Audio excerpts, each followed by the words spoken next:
मई 1999 की एक बेहद सर्द सुबह। पूरा देश गहरी नींद में सोया था, लेकिन हिमालय की उन बर्फीली चोटियों पर मौत अपनी बिसात बिछा चुकी थी।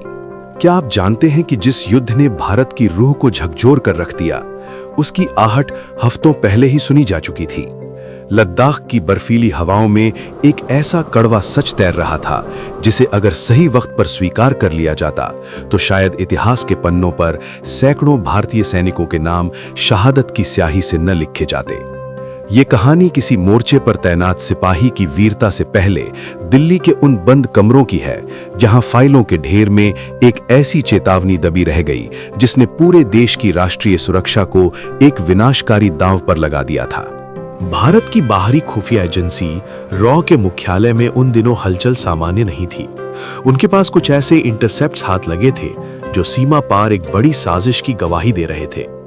पाकिस्तानी सेना के आला अफसरों के बीच हो रही बातचीत में बद्र जैसे कोडवर्ड्स का इस्तेमाल हो रहा था। रॉ के फील्ड एजेंटों ने स्पष्ट रिपोर्ट भेजी थी कि करगिल, द्रास और बटालिक के इलाकों में दुश्मन की हलचल अप्रत्याशित रूप से बढ़ गई है। लेकिन जब यह खबर दिल्ली के सत्ता के गलियारों तक पहुंची तो वहां का मंजर कुछ और ही था। प्रधानमंत्री अटल बिहारी वाजपेयी बस लेकर लाहौर गए थे। दोस्ती का हाथ बढ़ाया गया था और पूरे देश को लग रहा था कि अब सरहदों पर शांति का नया सूरज उगेगा। शायद इसी शांति के मोह ने नीति निर्माताओं की आंखों पर पट्टी बांध दी थी। रॉ की उस चेतावनी को प्रधानमंत्री के सलाहकारों की हाई लेवल मीटिंग में इंटेलिजेंस की अतिशयोक्ति कहकर खारिज कर दिया गया। अधिकारियों का तर्क था कि 18,000 फीट की ऊंचाई पर दुश्मन पूरी फौज लेकर कैसे आ सकता है। रॉ चिल्ला चिल्ला कर कह रहा था कि ये एक बड़ी घुसपैठ है, लेकिन एसी कमरों में बैठे सलाहकारों ने इसे लो लेवल थ्रेट का नाम दे दिया। वे भूल गए थे कि पहाड़ों पर बैठा दुश्मन अगर पत्थर भी फेंके तो वो नीचे खड़े सिपाही के लिए तोप के गोले के बराबर होता है। 3 मई 1999 को करगिल के चरवाहों ने जब पहाड़ों पर अजनबियों को देखा, तब जाकर सेना को पहली आधिकारिक सूचना मिली। दुश्मन रणनीतिक रूप से सबसे मजबूत जगहों पर कब्जा कर चुका था। उनका मुख्य उद्देश्य श्रीनगर को लेह से जोड़ने वाले नेशनल हाईवे 1A को काटना था। अगर वो सड़क कट जाती तो सियाचिन और लेह में तैनात हजारों सैनिकों तक रसद पहुंचना बंद हो जाता और भारत का एक बड़ा हिस्सा हमेशा के लिए कट जाता। भारतीय सेना ने तुरंत ऑपरेशन विजय की घोषणा की। हमारे सैनिकों को यह भी नहीं पता था कि ऊपर कितने दुश्मन बैठे हैं। वे बस अपने तिरंगे की आन के लिए मौत की उन घाटियों में उतर गए जहां हर कदम पर बारूद बिछा था। जब पैदल सेना के लिए चुनौतियां हिमालय जैसी विशाल होने लगीं, तब भारतीय वायुसेना ने ऑपरेशन सफेद सागर के साथ कमान संभाली। मिराज 2000 और मिग विमानों ने उन बर्फीली चोटियों के बीच से गुजरते हुए दुश्मन के बंकरों पर लेजर गाइडेड बम बरसाए। आसमान से गिरती मौत ने दुश्मन के हौसले पस्त करने शुरू किए, लेकिन असली लड़ाई तो अभी भी उन वीरों को लड़नी थी जो पत्थरों के पीछे छिपकर इंच इंच जमीन के लिए लड़ रहे थे। 16,000 फीट से ऊपर की उन पहाड़ियों पर चढ़ना ही अपने आप में एक मौत का खेल था। ऊपर से दुश्मन की मशीन गनें सीधे सीने को निशाना बना रही थी। हमारे जवानों के पास सर्दियों के खास कपड़े तक नहीं थे, क्योंकि किसी ने कल्पना ही नहीं की थी कि गर्मियों में भी वहां युद्ध छिड़ जाएगा।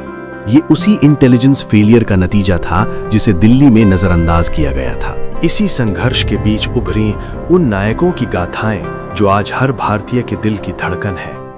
कैप्टन विक्रम बत्रा, जिनका कोड नेम शेर शाह था। जब उन्होंने पॉइंट 5140 को फतह करने के बाद रेडियो पर कहा, ये दिल मांगे मोर, तो वो केवल एक नारा नहीं था, बल्कि एक अजय भारत की पुकार थी। उनके साथ थे कैप्टन मनोज कुमार पांडे, जिन्होंने घायल होने के बावजूद अपनी बटालियन को नेतृत्व दिया और खालूबार की चोटियों पर दुश्मन के बंकरों को हाथगोले से तबाह कर दिया। और वो 19 साल का जवान योगेंद्र सिंह यादव, जिसे 15 गोलियां लगीं, लेकिन उसने अपनी टूटी हुई बांह को बेल्ट से बांधकर टाइगर हिल की खड़ी चट्टान पर चढ़ना जारी रखा। इन वीरों ने साबित किया कि पहाड़ की ऊंचाई से बड़ी इंसान के इरादों की ऊंचाई होती है। करगिल की ये जंग केवल पुरुषों के साहस की कहानी नहीं थी। गुंजन सक्सेना और श्री विद्या राजन जैसी महिला पायलटों ने भी इतिहास रचा। उन्होंने अपनी जान जोखिम में डालकर चीता हेलीकॉप्टर्स उड़ाए ताकि घायल जवानों को मौत के जबड़े से निकाला जा सके। वे युद्ध क्षेत्र में उड़ने वाली पहली महिला पायलट बनी।